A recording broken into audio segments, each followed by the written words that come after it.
Hello दोस्तों, राधे राधे। मैं माला प्रजापति हमारे यूट्यूब चैनल में सभी दर्शकों का स्वागत करती हूँ, अभिनंदन करती हूँ। आज मैं एक बहुत ही प्यारा कारवाना गीत लेकर आई हूँ। अगर आप सभी को अच्छा लगे तो प्लीज लाइक करना, कमेंट करना और मेरे चैनल को सब्सक्राइब करना। मालूम देला मर गवन वया गेहानेवा में, मालूम देला मर गवन वया गेहानेवा में, आगे हानेवा में, आगे हानेवा में, मालूम देला मर गवन वया गेहानेवा में, मालूम देला मर गवन वया गेहानेवा में।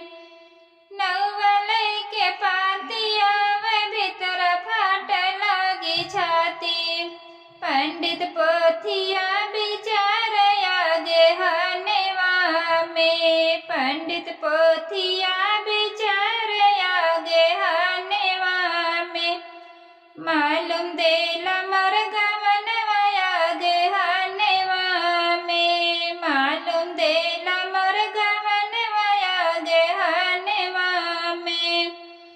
सुन के गवन के खबरिया मन में पड़ गई नी फिकिरिया, मालूम देला मर गवन वया गे हनेवा में, मालूम देला मर गवन वया गे हनेवा में।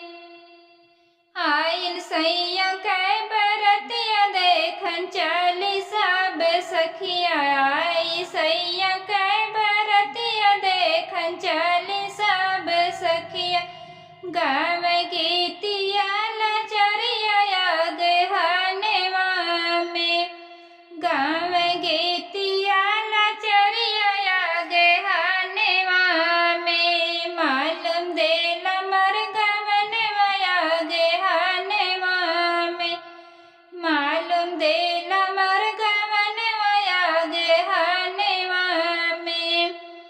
डकने सासु के दुवरिया ननदी ठा